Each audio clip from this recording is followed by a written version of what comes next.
Tietjen is a spouse, mother, leader, lawyer, talent management professional, technology enthusiast, Gallup certified strength coach, and author and consultant. After law school, Jessica began her career in the corporate arena, expanding from legal to leader of talent management and multiple operations functions. For over 10 years, she shaped talent management programs by creating strategies for peak performance. As a result, her workplace was recognized as a 3-time Gallup Global Exceptional Workplace and won multiple Brandon Hall Awards. Jessica wrote her first book, The Exceptional Life, Our Evolution, to help anyone, in any role, in any place, evolve to reach peak performance, because she believes by reaching peak performance, people can live their best life, an exceptional life. Her business, Evolving to Exceptional, works to make opportunity to reach peak performance accessible to everyone by providing training, resources, tools, and coaching for individuals. They also partner closely with businesses to create exceptional experiences for their people and specializes in supporting small to mid-sized businesses to grow their human capital talent enablement strategies. Jessica is currently working on her second book, Fiercely Cherished Beings, and is the host of the Evolving to Exceptional podcast. So welcome, Jessica. So glad to have you with us today.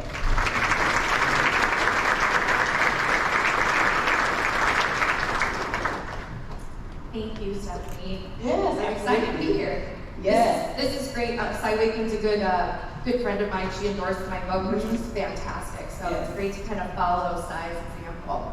All right. Thank you. So before I get started or I dive in, I last week did my just in case recording, just in case I didn't make it here for some reason. And while I was doing that recording, I tried to imagine what it would be like to be in a room with 400 people or 350 people, whatever it is, after more than 2 years of not being with anyone. I gotta say, what's interesting is I'm feeling a little bit like that naughty child after 2 years of following all the rules, that now I'm in a room with 400 people without any masks on. Like, I must be breaking some rules. But I'm also, deep down really excited. So I don't know if anybody else is and how everybody's feeling, but just, you guys did an amazing job for the last 2 years. So if you're excited, I just want to have everybody do a round of applause to be back together.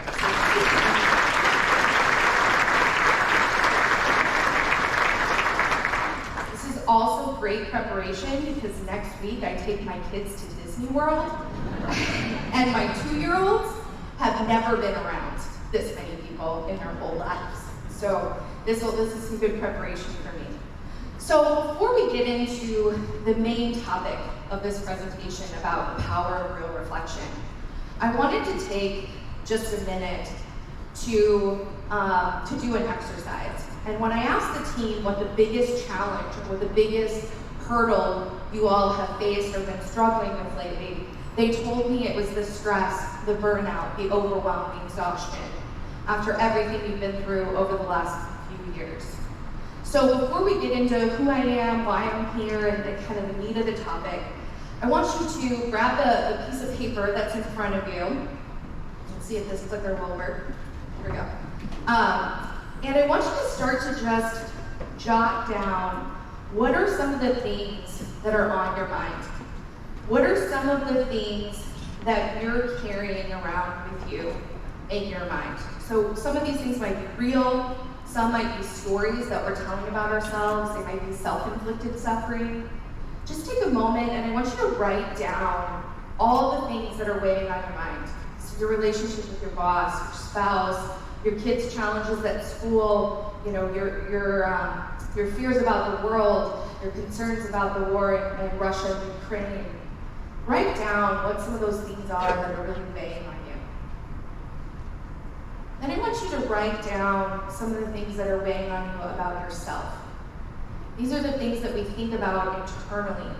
Things like, am I doing a good enough job? Am I a good enough parent or spouse? Did my boss like my work? Is my opinion important, or will I ever be happy? What are some of those things that weigh or you worry about or think about yourself? Take just a minute to write some of those down.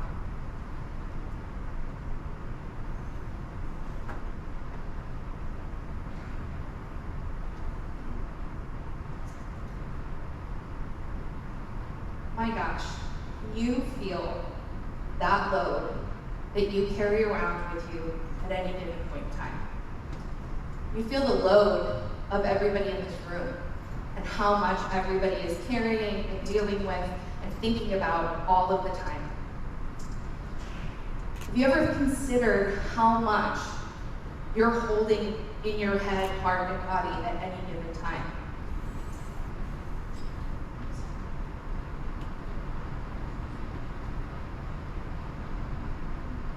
Clicker's fault, not user. What happens is the human condition, right? Our heads hear and experience things, our hearts feel emotions, and then our bodies hold on to all of that weight, hold on to all of those things that we're thinking about and feeling. And the reality is that this is the human condition. Everyone struggles, everyone has challenges, everyone holds on to things. It is literally what is meant by having a human experience. And the truth is there's no right or wrong, there's no good or bad, there's no you're doing it right or you're doing it wrong. This just is. This is just the way that we operate, this is just the way that we exist. And so today, what I want to talk about is why real reflection comes from our hearts, not our heads. And that the path to peace and peak performance actually leads through our hearts. And so we're going to talk today about a variety of topics. But what really happens is all this stuff, all the things you just wrote down, are what cloud out our minds and prevent us from taking the time to really reflect on our experiences and translate them into insights and then action. And if we don't take that time, we don't get the benefit of growth. So what's a keynote without an agenda? So here's your agenda. So I'm going to talk a little bit about why I'm here today, who I am. I'm going to talk about how you can think about performance as a journey, how to think about it differently maybe than you have before. We're going to talk about some of the workplace struggles that you and the people that you manage and lead are dealing with. We're going to talk about how we typically respond to those struggles. And then we're going to look at a better way, a new response that gets us out of our heads and into our hearts. And then we'll come back to the beginning. So right now, I would ask that you take that list. You don't actually have to physically put it anywhere, but just put it down. Just put it to the side. You know, don't actually physically do this, but throw it across the room, you know, put it away for the time being so that you can be really present, you can be really focused, and hopefully gain some meaningful, actionable insights out of this session, out of this discussion. And I promise that I'll come back to that list at the end with a clear plan and a clear action for you of how you can move forward and manage that list more effectively. So why are we here? Who am I? Pretty sure most of you probably not heard of me before. I love, and that's probably a good thing because you don't know what all the things are on my list, right? You don't know all the things that I would put down. So I love asking the question, who am I, or fill in the blank, I am. Think about that for a second for yourself. How would you answer the I am statement? How do you describe yourself? Most people tend to answer that with one of three things. The roles, what we do, what we perform, the relationships, how we relate to other people, and the groups with which we belong. So some examples as I introduce myself to you all. So the roles, I was a talent management professional. I've been a talent management professional for over 12 years. I'm a business owner and consultant. I'm an artist, a writer, and I love to read. So those are some of the roles that I perform. My relationships, I'm a wife, a daughter, a sister. I'm a mother of a 6-year-old and twin 2-year-old girls, which I wear that label with pride. Being a twin mom is no small feat. I also am a member of the Gallup Certified Strengths Coaches. I'm an author and I'm an attorney. Those are the groups in which I belong. So most of us answer these questions or this I am statement with one of these three things. But there is so much more to who we are than the labels that we put on ourselves, than these high-level labels or descriptions that we use for ourselves. And so I want to talk a little bit about why I'm here. and what is important to me. So why do I exist? What's my purpose? What matters to me? Well, I am extremely passionate about helping people perform their roles to live their best possible life, an exceptional life. My hope is that one day when people look back on their lives, they can think, I lived a great life. And more importantly, they can believe that their workplace was a part of that their workplace helped them to experience that better life. Now, exceptional life is not a perfect life. There is no such thing, right? In fact, a perfect life is impossible. But an exceptional life is a life filled with exceptional experiences along our journey. A life where we experience more peace, joy, and happiness throughout our lives as we experience it and as we grow and develop.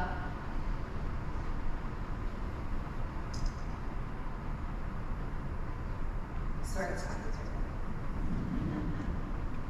So what do I love? I actually love helping to create exceptional workplaces. As Stephanie mentioned, my prior organization became a 3-time Gallup Global Exceptional Workplace. My organization was small, relatively small, and that was a huge accomplishment for our organization. I did that by helping everyone reach or implement the peak performance practices necessary to be successful. Years ago, I identified that core purpose for myself and for my business so that people could enjoy their performance experience, so they could perform in the best way possible. But like the whole world, I experienced the pandemic. My twins were 9 months old when I went through the pandemic, so I had just barely come out of being on leave, and everything shut down. And what I discovered throughout the pandemic was that the peak performance practices that my teams had been using transformed how they were able to work effectively remotely. That the more effective people were at managing their own performance, the more effective they were going to be throughout that challenge, under that extreme pressure, under those challenges. And that is what led me to write The Exceptional Life Revolution. Because not only did I realize that those practices applied in the workplace, but they also apply outside the workplace. That the same practices that we can use to effectively implement our performance and great results in the workplace can impact our lives as parents, as spouses, and in our communities. And so I wrote my book, The Exceptional Life Revolution. So what do I do? So I'm the author of The Exceptional Life Revolution. I am the owner of Evolving to Exceptional, and I work every day with organizations and businesses and individuals to help people reach peak performance, to help them implement the tools and strategies necessary. Now, when I wrote my book, I didn't write it as a Harvard researcher. I wrote it as a practitioner, as a person who needed these practices in order to get work done. I managed talent management, I managed IT, I managed order management, I managed project coordination and customer service. I had to get work done, I had to get things accomplished. And so I wanted to share the practical side of how to implement these practices in a way that creates results, in a way that is doable and realistic for individuals. So to shift gears here and talk about performance as a journey. So how can we approach performance to mitigate the impact of the challenges we face in our workplace? I like to think of performance as climbing a mountain. And everybody has their own mountain. Everybody's mountain looks different. Some people might climb the Rocky Mountains. Some people might climb the Ozark Mountains. And it's perfect because we're in Missouri, so you guys know what I'm talking about. The Ozark Mountains are not like the Rocky Mountains. But everybody's got their own mountain. Everybody's got their own challenges that they are going to experience throughout their performance journey. And the performance journey up a mountain is not linear, right? Sometimes anybody who climbs a mountain knows sometimes you have to go back to go up. Sometimes you have to go around to go through. So we have to go through these different challenges and experiences as we are moving throughout our performance journey. And reaching peak performance is actually not about getting to the top of our performance mountain. It's not about the destination. It's about how we're operating. It's about experiencing more excitement, more energy, and more commitment as as we're performing, as we're going throughout our journey on the mountain. It's about experiencing more joy, peace, and happiness through the experiences that we have, both the challenges and the successes on our unique performance journey. Now, I like to use a sports analogy here of what I mean. And I use the Olympic sports, Olympic level performers, because it's the perfect example of where literally you're competing to be the best in the world at what you do, to be near perfect performance and the absolute best. So if you think about an Olympic figure skater, if I'm trained as an Olympic figure skater, which ironically I am not, if I'm trained as an Olympic figure skater, then I have practiced my routine. I know my routine, I know how to figure skate. So when I go to perform, I'm going to enjoy it. It's going to be fun, it's going to be pleasurable because I am good at doing it. I've cultivated those skills and that experience. But if I'm not a figure skater, if I were to go try to perform an Olympic level performance, it would not be very enjoyable. It would not be fun. I would probably fall down, right? So when we think about our peak performance, it's about gaining the skills, the capabilities, the development, and the experiences so that as we're on our performance journey, we can be performing at our best. That's how we have those exceptional experiences. That's how we enjoy that performance journey up our mountain. So when I think about the mountain, I like to think about it in terms of 4 stages. And I want you to be thinking about, as I go through these, where you are in your climb right now. Where are you in your performance journey? So the base of the mountain is understanding. This is when we first start learning a new role, a new job, a new challenge. This is where we learn about ourselves, our expectations, and we get prepared for our journey. This is the beginning. Then we start developing. This is where we're growing our capabilities. We're growing our capabilities, learning new skills, obtaining knowledge, and the experiences that are going to help us perform better as we continue on. This is where we're beginning to have the experiences that allow us to develop. We know we don't grow unless we actually have the experience, unless we actually get active in terms of our performance. Then we start to be able to achieve. Then we're achieving. So with that strong set of capabilities, those knowledge, those skills, those competencies, we're now capable of achieving goals and objectives, and doing so with enjoyment and ease. This is where we get into the flow state, where we really can achieve the outcomes that we want, where we can achieve the results that we want. And then finally, we get to mastery. Mastery is reaching your near perfect performance. It's when we've been achieving consistently, demonstrating peak performance. That is when we get to mastery. And what I love about this performance mountain is that there is no above average or below average, right? Everybody is just at a unique stage on their unique performance journey. Everybody is moving through these stages as they perform, and everybody moves at different rates and in different ways, but they're all working towards achieving that mastery. And it looks different for everyone. So as you think about these four stages in this journey up the performance mountain, and we're climbing that performance mountain, we each start, and I like to really think about these as different stages or different stops along the way. At the base, we start at Village Base Camp. This is where we begin our journey, this is where we prepare, this is where we start to understand the expectations of our role. Then we start to make the climb. This is where we begin developing those skills. That's where we begin developing through our performance as we go up the performance mountain. Then we start to hit our stride. This is where we're really getting into that groove of peak performance, where we're really in that flow and we're achieving the results in our roles and outcomes. And then finally we get to the summit, which is that mastery, which is that near perfect performance. But here's the thing, we don't stay at the summit for very long. Most of the time, we either are forced to move to a new mountain or we choose to do so. We take on new roles. We take on new challenges. We become managers or leaders. We choose a new job, or we're forced into a job that we've never done before. And when we do that, it's hard. It's really hard to start back over, to go from being in a place of mastery to having to learn totally new skills and capabilities in order to climb a new performance mountain. How many? Raise your hands, people online. How many of you can relate to this experience? How many? Yeah, everybody probably, right? We've all become leaders, and that in and of itself is a shift. This happened during the pandemic too. We were all forced to change mountains mid-stride.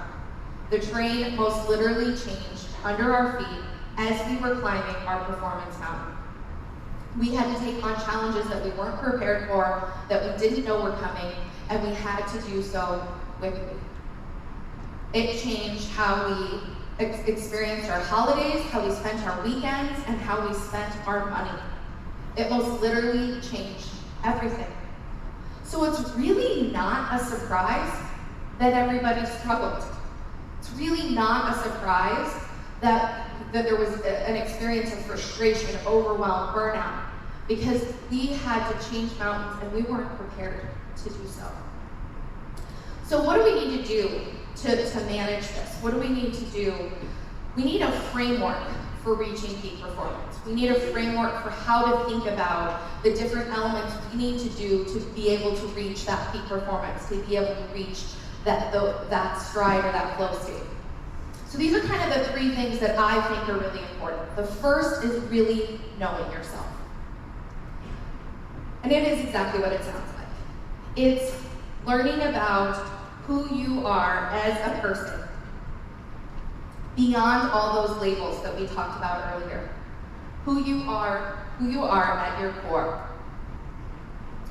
Then, there's the 4 keys to peak performance.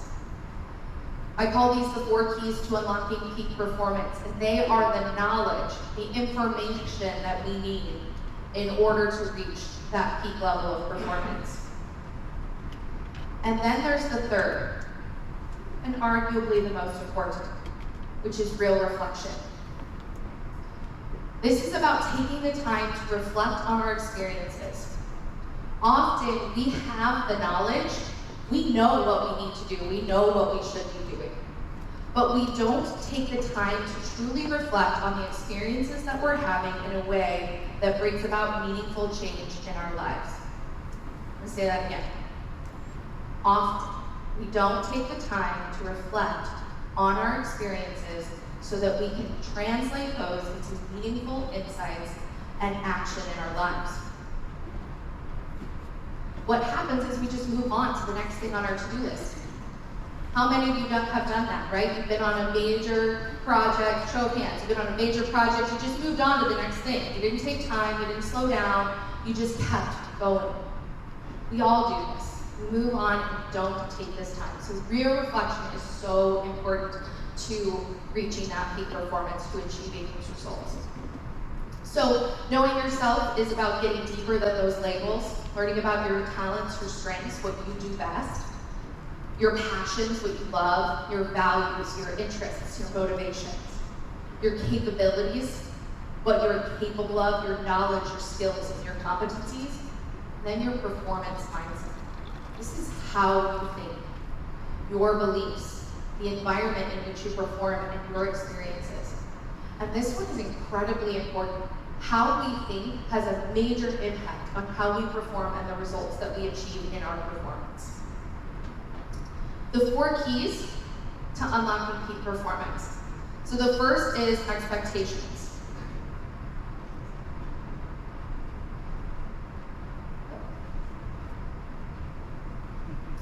We will figure this out at the end of the presentation.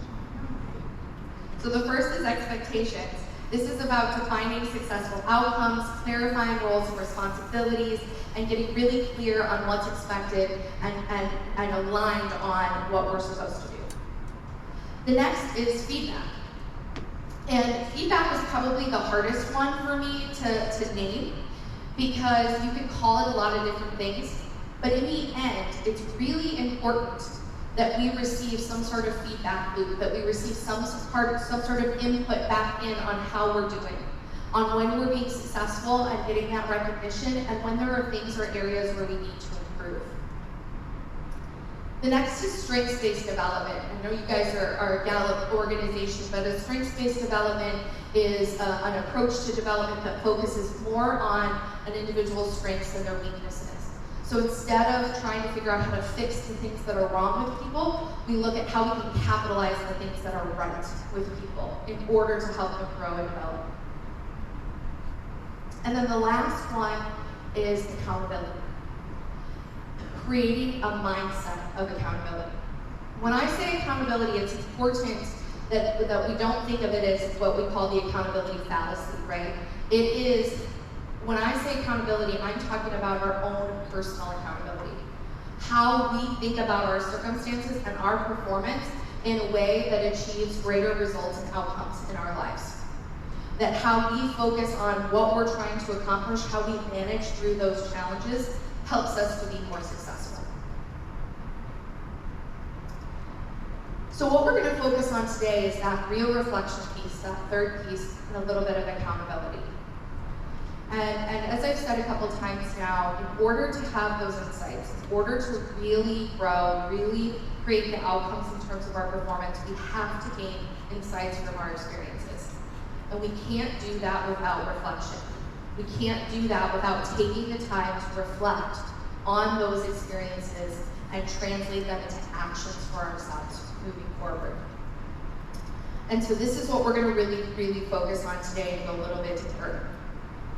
So why does all of this matter? Why is this important?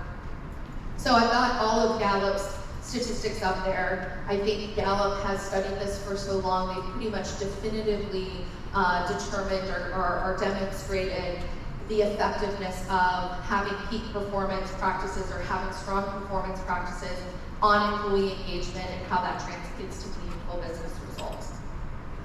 And numbers can be powerful, these are powerful numbers, but for me, I'm an experienced person. We're in the show me state, right? I want to show me it works. So for me, where this became really real for me was during the writing of my book, our prior organization experienced a ransomware attack that took the entire organization, all of our systems, everything, all computers down. We were pen and paper for 3 days.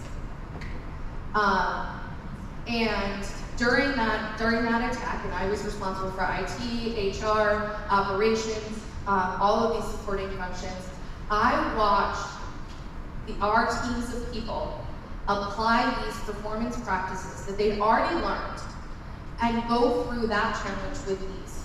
Respond to those issues, the challenges that were in front of them, working 18 and sometimes 24 hours a day in order to get systems back online without any drama, without any finger pointing, without any blaming, but just focused on what needed to be accomplished and how best to accomplish it, how to work through a completely new set of expectations, and how to ensure everybody was on the same page. So I got to see firsthand how impactful these practices are, not just on the good day, but on the toughest day, on the hardest day, when they had every reason to complain and be frustrated and be exhausted. But instead, they operated with ease and excellence. So what are some of these workplace struggles? What happens in our workplaces that gets in the way? So what is it that we need from people? Well, generally, we just need people to show up, to do their best work, care for their patients or their customers, internal, external, whoever that is, go home and come back and do it again, right? It's fairly simple. We just need people to do a good job. But what are some of the things that get in the way? This is where I'm going to start getting, I want to hear some of your answers. What are some of the things, and you guys can just shout it out here, and for the folks that are online, if they want to throw some things in the chat, and then we can share them here. What are some of the things that get in the way of people doing their best work? This is a room full of leaders, so I cannot imagine that nobody has it. Attitude, yeah. Say it again. Not having supplies, yep. Staffing.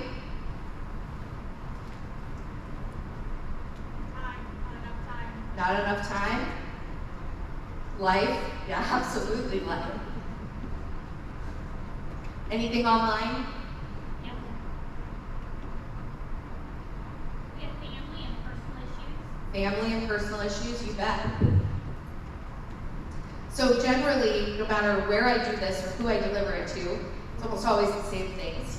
There's too much to do, there's not enough time, there's difficult or challenging people, that could be customers, employees, or patients.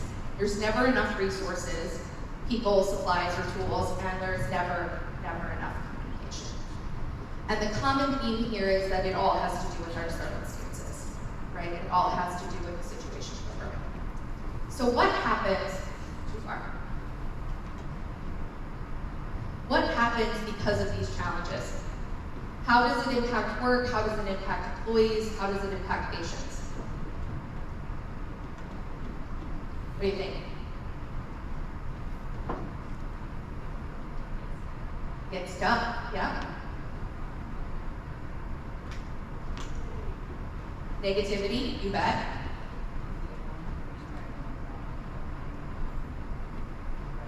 Yeah, the negativity spreads, everybody jumps on that bandwagon, absolutely. Wasted effort, yeah. Exhausted.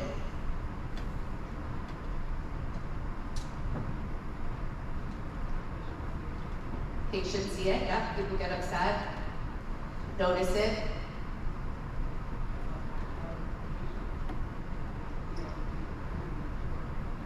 A lack of patience. Oh, patience, yes, a lack of patience, get more frustrated, yes.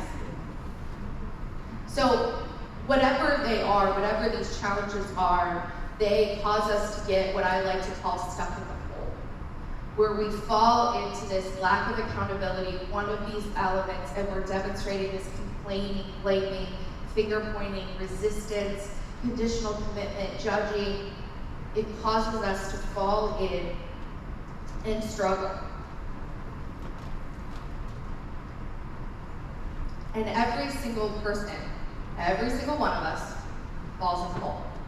Every single person gets frustrated, responds to their circumstances, and falls in the hole of a lack of accountability.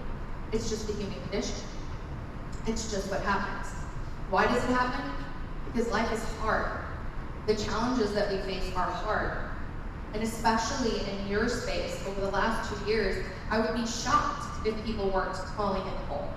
Because it's been hard, and there have been real struggles and challenges that people have had to deal with and face, not just in the workplace, but within their own home and their personal lives, and managing childcare and all the other things that came with the last 2 years and the experiences that people had.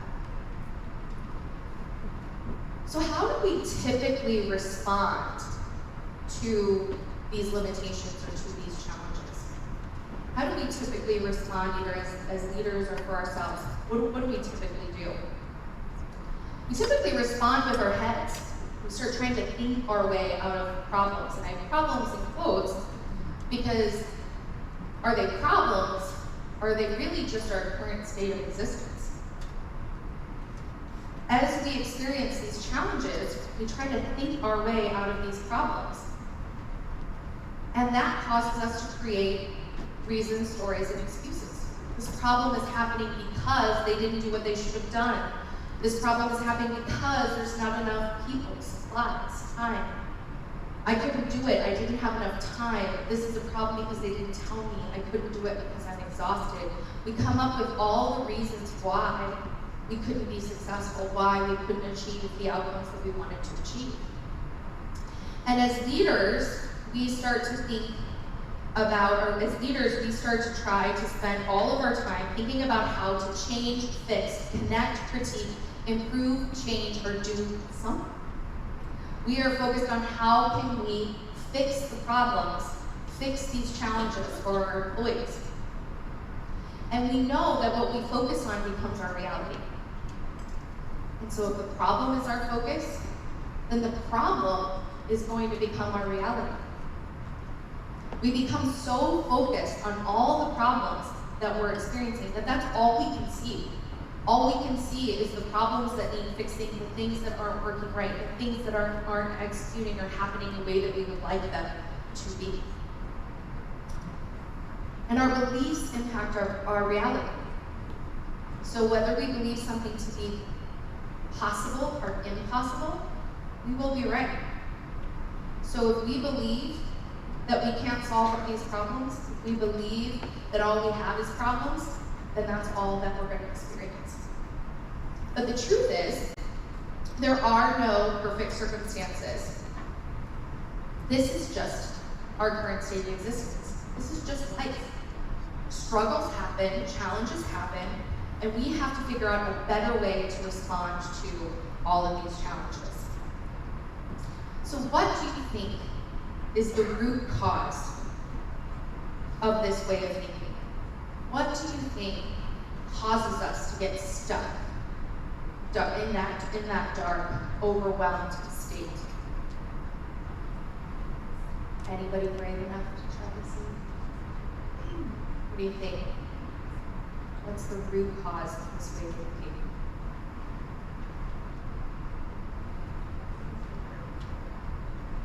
It's easier to focus on the bad than the good. At the root of it, it's all about emotions. It's our emotions that cause us not to be able to move forward. They are what cause us to get stuck in this lack of accountability because we haven't dealt with them. We haven't looked at what is really at the root of our behavior, our reaction to our circumstances, and so we get stuck. So what's a better way? And as a reminder, let's see if we can get this work. As a reminder, that's the human condition. This happens to everybody. Everybody falls in the hole. Everybody gets stuck. So what is that better way? What is that better approach that we can take to dealing with our oops. Right. To get out of our head and into our hearts. To move from thinking about our problems to how do we move through the experience so we can get into action. Now, I'm hoping that this audience is going to do better with this next part because being that you're all in the medical industry, you not only know where the heart is, but you have pretty big ones. I've spent the last decade in process control manufacturing with engineers. And let me tell you, they have a harder time finding their way to their heart and certainly talking about emotions. So when we move into thinking about our hearts and getting into our hearts, what are the steps that we take? The first is acceptance. You have to just accept where we are. Get out of our heads and just accept the circumstances. Stop coming up with all the reasons why the problem exists, and instead ask, what are the current facts of my current state of existence? What are just the current state? This means no blaming, no judging, no finger pointing, no saying who caused it, but just what is the current state? What is the current circumstances that I'm in? Then we have to actually understand the challenge. So we're going to do an exercise here. Grab your piece of paper if you can. And I want to see, and I think there's going to be a poll online for those online, how many emotions can you name in 30 seconds? So go ahead and start now.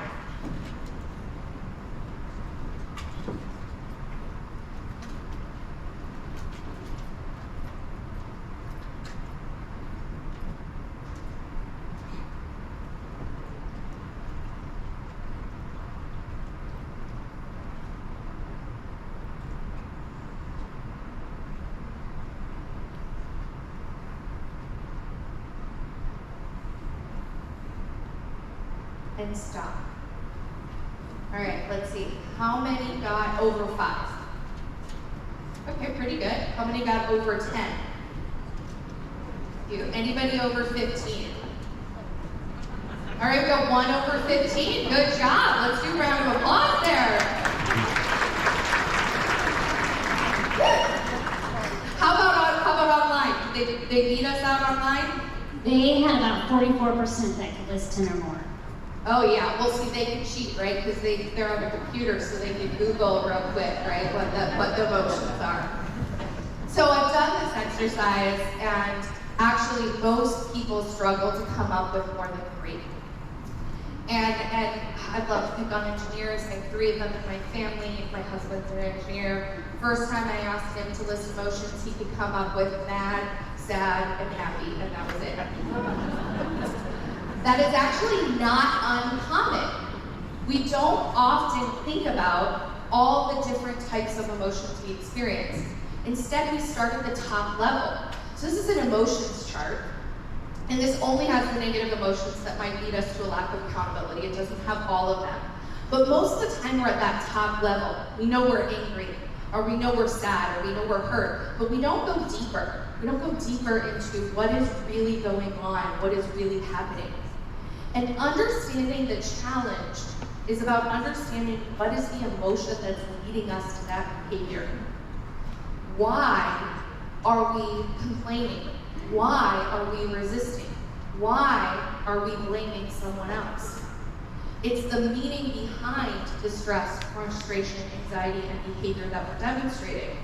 And the technique you can use here is if you've ever used 5 whys to get to the root of a problem, you can do that here too. Keep asking why until you get to what is that root emotion? What is it that's causing me to get stuck? So I might be really pissed off at my boss. I might be really angry with him for how he just talked to me, or how he and I just had an interaction. But when I go deeper, when I ask myself, why am I so angry? It's really because I'm hurt. It's really because I am frustrated, or I am hurt that he didn't notice how much I worked or how much I accomplished. And so that changes how I respond. That changes what I do next. So some examples, because I think this can be hard, and this can be especially hard for us as leaders when we go to figure this out for our employees, or we go and work on this with our employees. So say you've got an example of somebody's complaining that there's not enough time to update medication information, right? They're complaining, this is ridiculous.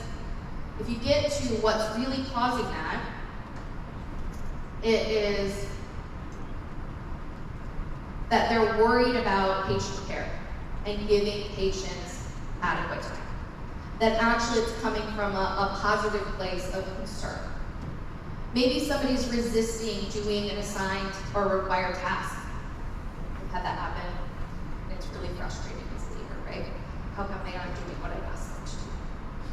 Well, maybe they're nervous about safety and having the supplies that they need, or actually performing that function given the current state of their workplace or their experience.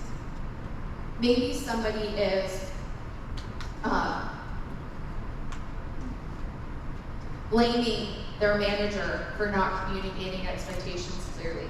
This never happens, right? We never get the blame for things going wrong. But maybe at the root, that person feels abandoned, or they feel confused or self-conscious about their performance. They're not sure exactly what their role is, and it's easier to blame their manager than take responsibility. Maybe somebody's judging that there's not enough people. This happens all the time. Nobody ever thinks there's enough people. Although I do have to say, whoever your recruitment staff is must be doing an excellent job given how many new hires you guys just introduced. So make sure to give them kudos. So if you're judging there's not enough people, it's really that they're isolated, or they're unsure how the work's going to get done. Maybe they're making excuses that there's too much to do. They can't get it all done, it's impossible. Maybe they feel abandoned, stressed, and alone, that they actually can't do it all and they don't know how to do it all, and they need that extra support from you as the leader or the manager. Maybe they're disengaging after a difficult customer or patient experience, they're shut down. Maybe they were offended by something that the patient said that was hurtful or ignorant. And then finally, no matter, I'm never going to figure this out. No matter what they do, they'll lose patience. They feel like no matter what, it's gonna be hard, it's gonna be difficult. Maybe at the root of that is that they're disillusioned and they're shocked about what their role would entail, what it actually means to do their job. So when we get below the surface, when we get below the behavior, we start to understand what that emotion is that people are going through. Then we need to give self-compassion. Then we need to have compassion for ourselves that that's what we're going through, that that's at the root of our experience, and just allow ourselves to experience it. Just allow ourselves to feel the hurt, to feel the abandonment, to feel the stress. And Dr. Kristen Neff talks about 2 different types of self-compassion. And I think it's a really helpful way to think about giving yourself self-compassion and then later how you'll apply it to your employees. The first is tender self-compassion, which is what we normally think about. This is that accepting or comforting self-compassion, understanding that these circumstances are unique, not unique, and that it's normal to go through what you're going through. But then there's a second type called fierce self-compassion. And this is about using that experience or that frustration or that emotion to propel you forward into action, into doing something to alleviate the suffering, into moving forward. And then, once we've done that, we can move to reflection. Now, our brains know to ask the questions, so our hearts can give the answers. Oftentimes, if we ask these questions of our minds, of our brains, we're going to get our ego. We're going to get responses from our ego telling us to take actions that are not productive, that are not effective. So we need to drop into our hearts, and I find that these are the 2 best questions. They're similar to what Sai asks. What action do I need to take? What is the next best thing I can do right now to bring value or move forward? Or, if there are no actions, what have I learned? How has it changed me, or will it change me? Now, if you're a spiritual person, whether that's God, a higher consciousness, this can be a place where you ask that. You ask, what can I do? What can I do? What is the best thing I can do moving forward? And then it becomes really easy. Then you just take action. You just move on. And as I shared with you in her last speech in January, this is how we evolve through our challenges instead of coming out traumatized. This is how we get to the other side of the challenges that we experience. So that's how we do it for ourselves. How do we do it for people? It's very similar, but a couple things I want to point out as you respond as a people leader. The first is that acceptance piece. And this is important. You have to not just accept where your employee is at, you have to accept your own reaction. Oftentimes we can react frustrated or upset with what the employee's done or is doing. So we have to accept our own state of mind in addition to our employees. Then we need to understand the challenge fully. This is really, really tricky. Everybody struggles with this. You can only ask questions. Asking them why, understanding what led them to fall in the hole, what led them to that behavior. So often we want to jump in and solve it. We want to tell them how to fix the problem or what to do, and we don't take the time for them to understand why they got there in the first place so they can move through and get out of it. Then, and this is the extra step, we have to connect with empathy. And that means doing something a lot of us don't like to do, which is being vulnerable, being willing to share our own experience of falling in the hole. And this is the one example where everybody should have an example, because everybody has fallen in the hole. Everybody has encountered struggles, complained, blamed, finger pointed, criticized, or gotten frustrated in response to their circumstances. And so everybody should be able to share those examples. And that is how you build trust and allow the employee to understand how to move through their emotions, how to move through their experience. Then you give them that compassion. No judgment or blame, no finger pointing, no anger, no frustration, but just compassion. I understand this happens sometimes. Let's move through it. What do you think happens when you don't do that? When you don't do that, they go deeper into the hole. They go deeper into the dark. They're going to keep complaining. They're just not going to come to you about it. They're just not going to tell you that they're frustrated, or they're not going to come to you with their issue. And then finally, we create reflection. And this is where you can ask them those two questions. What is the next best thing you can do? And if nothing, what is it that you've learned? What will you do different?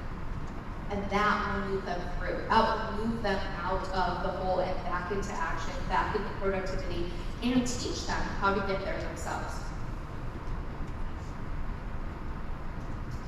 So, I told you to come back to the beginning. This is where we're going to come back to the beginning. So pull out your list, the load of things you came in with. We're going to use this process to kind of go through this list. So first, just accept that this is your current state. These are the things that are in your mind. These are the things that you're carrying right now. Then, acknowledge that there are emotions behind any of the negative behaviors that might come from these, that there are more to these experiences. Then third, show yourself some compassion. You're doing a great job. Life's hard. You're doing this. Now, I want you to move into the reflection process. Now I'm going to use 3 categories, 3 types of truth to break this list into. The first is the trash truths. These are the things that we tell ourselves that are just not true. These are the things like, I'm terrible, I'm always failing, I'm never good enough, I'm not a good enough parent, I'm not a good enough employee because I can't get it all done in a day, which nobody can get whatever it is done in a day. I'll never be good enough to be that great leader. Those are the trash truths. So I want you to cross those out, because those aren't real. Just cross them off your list. Then there's the terrible truths. These are the truths that are true.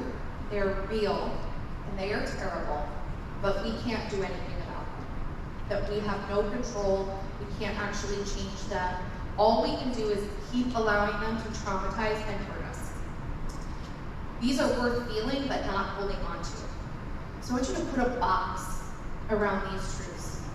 These are things like seeing the pain and the hurts in the world. Things like losing a job, losing a spouse, losing a person. Budget cuts, resource constraints, not enough supplies. Put these in a box. File them away and put them away. Take them out when you need to deal with them, but don't carry them around with you. And then finally we get to the transition truths. These you can circle. These are the ones we want to focus on. These are the ones we can do something about. These are the truths that we can move through and move forward into action to get unstuck and back into momentum. To get out of whatever hole we might be in and move forward with, how can I learn? How can I understand? How can I take action in this space? So my hope as I leave here today is that you are able to remember and recognize that to become unstuck, we have to get out of our head and into our hearts.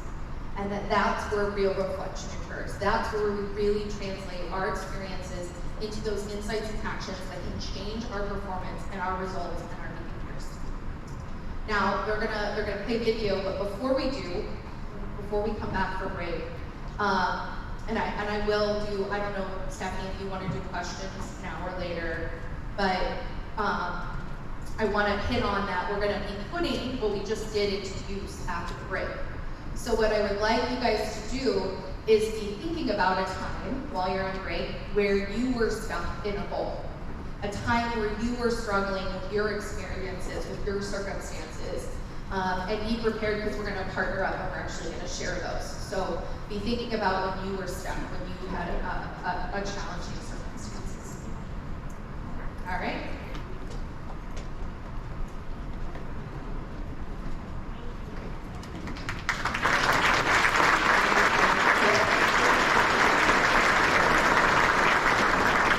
Engulfed in what she was saying, I was like, hey, that's my cue. I need to get on up there. So, right? Absolutely. That was great. Yeah, excellent point. So before we go into break, there's a few things that we just want to share with you. First, if you remember, Jessica talked about her book, and we are really excited that we can offer anyone who's interested in a free book today. So during break, if you go to the back table, Diana, wait for us. She's back there. And she will hand you a book. Great incentive. The first 18 people that get back there, we have a great MU Healthcare branded prize for you as well to go along with that book. Also, we're excited to have you all here. Some people learn how to advantage, I think. Oh, yeah. We didn't think about that, did we? That's okay, because if you look underneath your chair, some people have numbers underneath your chairs. And so we want you to take that number, and Diana has something for you in the back as well. Everyone's looking right now. Do I have to hold it? So please make sure during break you take that back to the table and give it as well. Don't forget we have restrooms out here and to your left also. We need you in there. Okay, we'll see you back in a minute.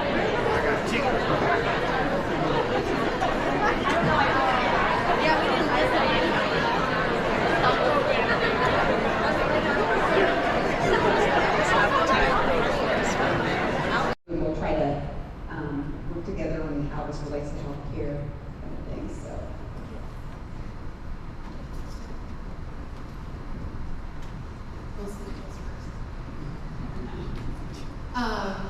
So there's no better way to really learn and translate what we just talked about than to actually experience it. So I offered the suggestion that putting you all in the hot seat so that you can feel it, experience it for yourself, will make you more effective as you coach and try to implement this with your employees. So what I want you to do, I asked you to think about a time where you were stuck. I want you to pair up with somebody at your table. And I'm actually, normally when I do trainings, I make people share publicly, so you guys are gonna escape that outcome. But I want you to pair up, and I want one of you to share your story with your partner and allow the other partner to coach you. And I don't want you to overcomplicate this, but just kind of be thinking about those 5 steps, right? Starting with acceptance, understanding the challenge, connecting with empathy, giving compassion, and then moving them to that real reflection of those 2 questions. If you have time, we're gonna give you guys about 15 minutes to do this. So if you have time, you can swap. So if one person gets done, go ahead and swap and have the other person go. If it takes the whole time, that's fine too. So that's what we'll do. Should we do an example for him? I think I can give you a reality of what I just went through this last weekend. Let's give it an example. So, picture this. I'm driving down I-70. We had gone to the Morgan Wallen concert with the 14 of us going to a concert for this weekend. So we're driving, and if anyone drove on Sunday on I-70, there was a pretty bad backup on the highway. So this isn't healthcare related, but it's reality, right? So I was like, okay, I'm going through these 5 steps that Jessica's, walking through with here. So I have a very frustrated husband at the wheel who's like, seriously? We didn't turn on the Waze app. Have anyone heard of the Waze app, W-A-Z-E? Oh, it's kind of cool, huh? Because it tells you if there's traffic coming, So none of us had the Waze app up. And so we were proceeding to get into about at least an hour or 2 probably hold up, right? So I'm like, okay. And so I'm like, everybody just calm down. My oldest son's got his girlfriend in the car too, so I'm like, okay, well, let's make a good impression. Everybody, let's work through this here. But I'm like, okay, we're going in 0. We're on the highway by 70, and what are we going to do here? So I'm like working through that. So I'm like, okay, we're just going to deal with our reality here. So this is I also think a lot of the things you do mirror what Sai talked about too, right? Like, this is our reality. What do we know is true, and what's our story on that? So I accept my own reaction completely. I was like, okay, everybody, we're going to get through this, right? We're going to have a growth mindset. We're going to get through, this frustration. and frustration. So now we're going to understand the challenge. So I'm saying, okay, this is a challenge. We need to get home. We've got ball practice. All 3 boys got to play ball, that kind of thing. And then I got to connect with empathy. And I'm like, I really think like with your stop signs, maybe kind of think through like, you know, why is everyone getting so mad because they want to get home? They want to be able to, you know, get to ball practice. So I'm trying to think of the root cause of that emotion. And so there was a lot of emotion in the car, different varies of it, of getting off this highway and getting home. But it really did, I mean, just to give a real example, it really did make me pause and just think about having compassion for everyone being safe, but yet we can get home in a timely fashion and reflect. So I really, really believe in our self-reflection that you talk about, and so I really, you know, appreciate you bringing that and having us practice through it now. So. Well, and I think what's interesting about your example is you can't take it away, right? Right. The emotion doesn't disappear. You just work through it so that you can get to, okay, well, we can be angry for the next hour while we sit in traffic, or what's the next best thing we can do, or what have we learned from this experience? And you know, there's not always. Right. Well, so we looked at the map, we saw where we could turn around, and we took the side roads, and we got home, and everybody was much happier. For sure. I can tell Well, you and there's nothing like traffic or our car examples for lack of accountability, because my husband's the same way in traffic. Yeah, I was trying to think of like, when's the last time that was the time? Yep. So, all right. So we have examples for folks to do the roles here, looks like. Yeah, so this is up here. If you guys want to go ahead and pair up, you can just leave it on the prior slide if you don't know if it's working. Okay. Yeah. And pair up and share your story and do some coaching and practicing.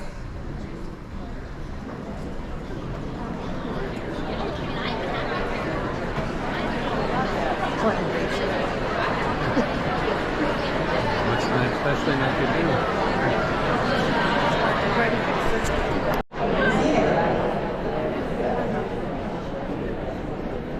Thank you. So we wanted to take some time to kind of debrief that exercise a little bit, or get some of your thoughts. Also, I'm happy to answer any questions or hit on anything that came up either earlier or while doing the exercise. But if we kind of start with acceptance, you know, how hard was that first step to just accept the circumstances, to not argue with them and just accept what they are? Just curious. And I think we've got some folks with mics too that we can bring around if anybody wants. Not if, when. Somebody's going to share, right? You're leaders.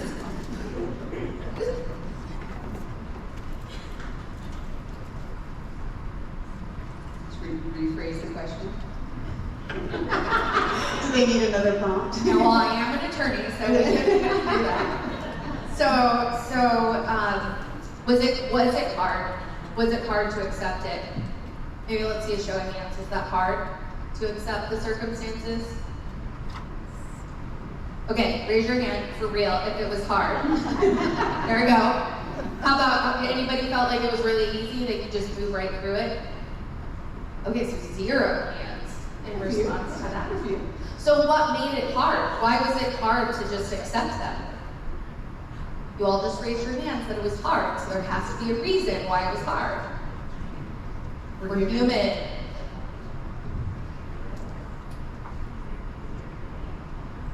Easier to blame. Yeah, it's easier. But oftentimes, the reaction or our response is because we're just not ready to move forward.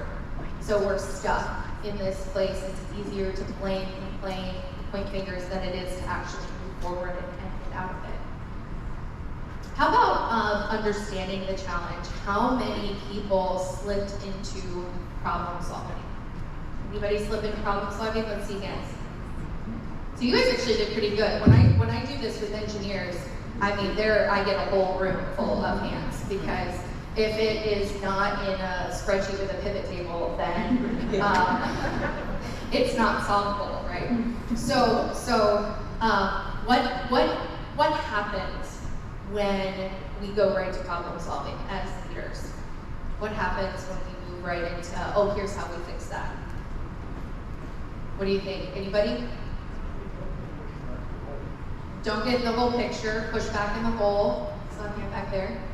I think sometimes when you start trying to solve somebody else's problem, they immediately stop listening to what you have to say, and then you don't get anything accomplished. Absolutely.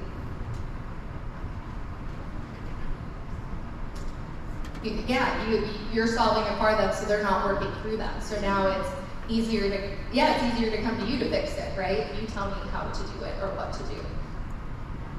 And a lot of times folks do know a solution. It's just having that encouragement to know what to do and how to move forward. So if you can be a listening ear and acknowledge that emotion, I think is a huge thing I'm taking from today.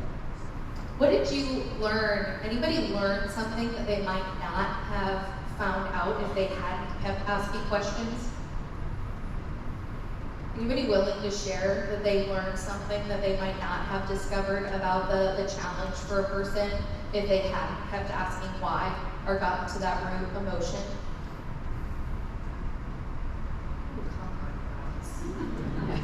Well, I'll give an example. We were just talking, and I was just talking about just the immense stress with staffing. And your sister-in-law? My sister. Sister works at the PICU, and we were just talking about, like, we can't change the reality of all of our staffing issues, but we are thinking about different ways of how we can pilot different models of delivering care. You know, we work through how can we cross-train folks so they can know different areas with more expertise to feel like they can care in those areas. So that was something. And so you kind of kept asking me more questions, and I was like, well, actually, we have, had bigger cross-training than we maybe have ever had before. And there's been a lot of benefit that's come from that too, right? So. Well, when we ask those questions, and maybe you guys are willing to raise your hands if you experience this, we find out more about what was going on or what led to the behavior. We find out more about the experience that a person's having or what might be going on with them that's impacting their reaction, that's impacting how they're showing up or what's happening. And if we don't keep asking those questions, we may miss that entirely. We may miss what's really going on, either with them personally or just with the situation in general, because they will go back deeper, right? They'll move away. How about, and I love this because connecting with empathy is something that, at least I just pick on engineers too much, but they really struggle with this, right? Like connection piece, and we talked about earlier how important connection is, and it really, really is, right? That trust. So how was it sharing your experience? Being willing to share your own experience of where you had a lack of accountability. What did that feel like? Is it hard, easy? Anybody willing to share? Oh, here we go.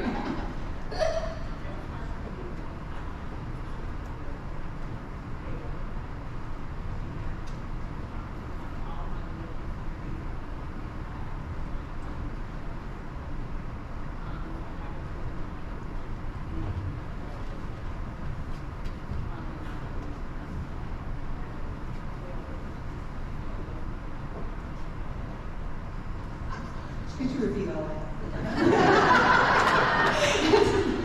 Hi, friends on Zoom land. Yeah, so my thing, it was hard for me because I have a real challenge with failure. And I just talked through like all of the things over the course of my life that have led to why failure didn't seem like an option for me. So failing forward and learning from, I wasn't buying into any of that. And so when I found myself in the hole, having to communicate like all of the challenges that would lead to me being seen as failing just made it too much. So it's hard, so you were the one sharing the story? So it's hard to open up, and probably part of that is the level of trust, right, of the relationship, and I think that points to when we're in that leadership position, we really have to build up that trust so people can open up in that way to share those experiences so we can help them move through it. If we don't do that first, it can be really difficult for people to share. Well, I think to like what Aaron spoke of too is in not only them speaking up, but then also being able to kind of brainstorm how they can move through it. I think is a huge part of that, versus us jumping in and rescuing that. Yeah. Can you define lack of accountability? What does that mean to you? So to me, and I define it broadly, all of those kind of different stop signs to me are an example of a lack of accountability. It's anytime we're arguing with our circumstances or our reality, anytime we're resisting moving forward and we're stuck in that blame, complaint, finger pointing type of reaction to our reality. And I define it more broadly than a lot do, and when I define that, I'm defining it as personal accountability. And that is always what I speak to, because I think that that's the most important. If you can train people how to take personal responsibility, then you don't have to come in with the hammer of, I'm gonna hold you accountable. Anybody else, how about as the leader, as the coach, you know, having to share your experience or be vulnerable, sharing that you've been in that place before too? Anybody struggle with that? I see the hand back there. I'll try. So one thing I have noticed is sometimes we don't ask enough questions. So what has helped me in the past is asking more questions, asking why they're even getting to the bottom of the issue before trying to solve the problem or trying to relate to me. Because we tend to, sometimes what we tend to do is like, yeah, I get you, so this is what we should do. Or like, oh, I'll tell you a story like which I can totally relate, but you are not, because you are not getting to the bottom of the problem yet. So I believe we need to ask more questions in order to relate and then get to the empathy and relate to a story. That builds trust. Absolutely. Could not have said it better. I completely agree. Why do you think, oh, here's another one. Go ahead. So just to follow up, so I am the engineer. I'm trained as an engineer.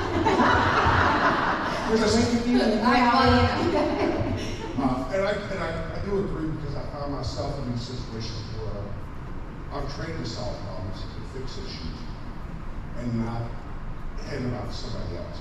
So I found myself pulled away out of it when I had to have those conversations. I want to solve the problem. So I have to train myself in conversations to stop and not think about what I need to do and to listen and come back later to that discussion. Because if I sit there and have a long-term conversation, I'm going to solve the problem. One way or the other, I'm going to solve the problem. So it's having a step back point that says, okay, let's hear the problem, let's take some time, evaluate it, then come out and have this discussion going on. I think that's a great strategy too, to give yourself time to process it further. Why do you guys, or does anybody think, or can share why this might be difficult for some leaders, why expressing that compassion when you've got somebody who's complaining or blaming someone else, when you have that employee that you're interacting with? Why is it sometimes really difficult to give compassion? Anybody find that it's difficult? Sometimes when you've got the employee, it's like, I found it super difficult. I see some hands, don't be scared to raise them for that. That it can be really difficult to express that or give that compassion. And what I've found is that often that comes from a place of having compassion fatigue. And just that, you know, I've been through that before. I'm dealing with way bigger issues than what you as the individual employee are dealing with. And so we get frustrated having to deal with, like, stop complaining, it's not that bad. It was way worse when I did it, right? It was way worse when I was doing that. And so it's hard to remember what it feels like to be that in that employee space, to be in that situation, because we're further removed from it. We've been through a lot, and we're dealing with really even more complicated things. So it seems like not a big deal. You know, another big thing that's sticking out to me is that, again, the point of this retreat is for us to bring in more skills, for us to evolve. And I think, you know, that let's acknowledge, let's have acknowledgement of the emotion that we have, and then what does break look like? How do we move forward? How do we on that? So to me, this is a great tool that we can use to really help us be better exceptional leaders.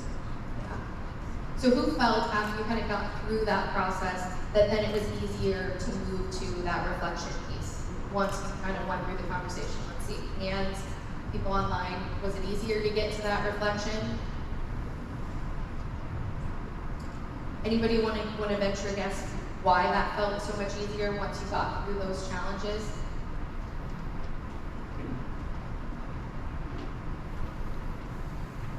Sure.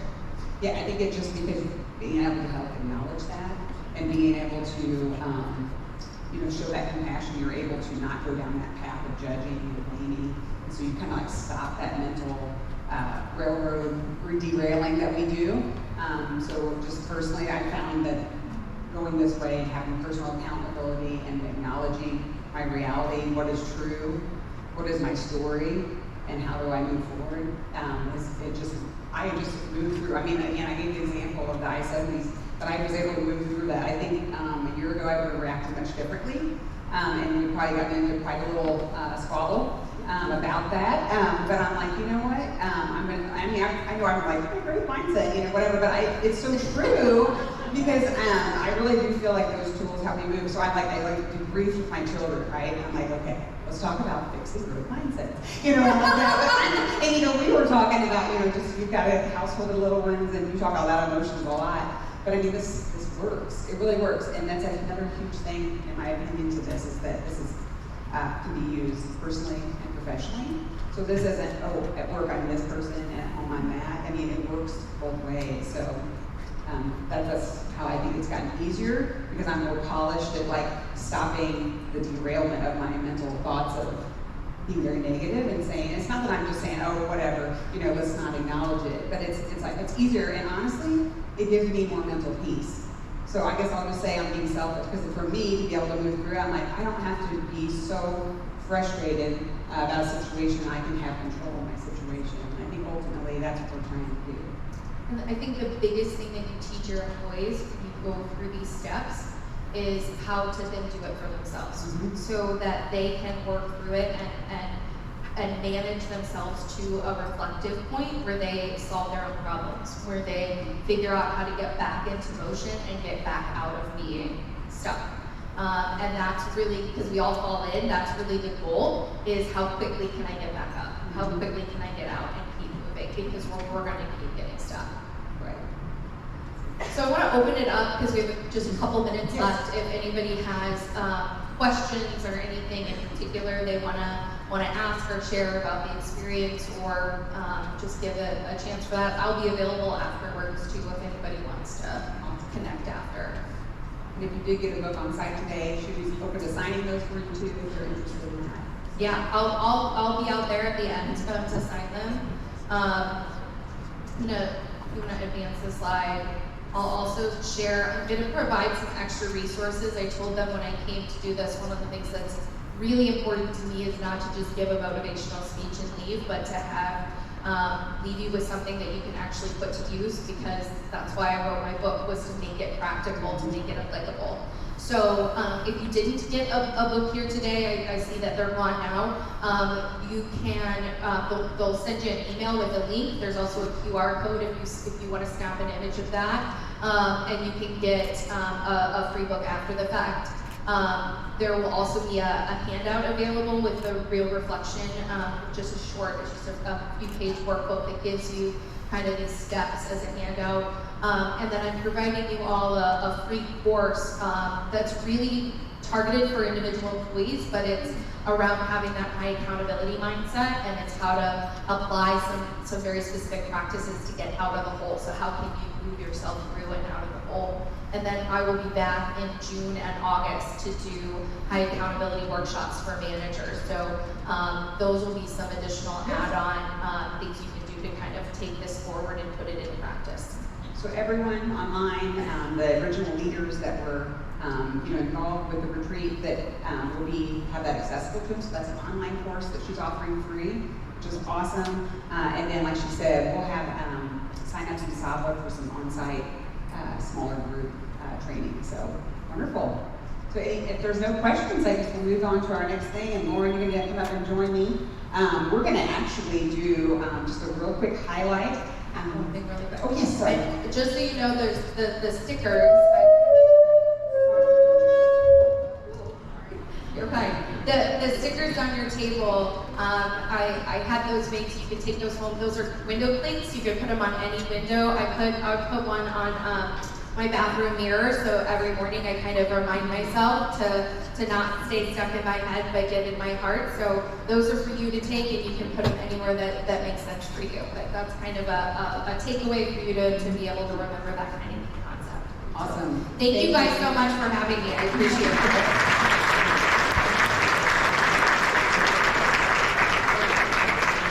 So we're going to take blame for that. Tech team told us do not walk in front of the speaker. Yeah, but we're working on it. We're working on it. So. So we're really excited because a new addition to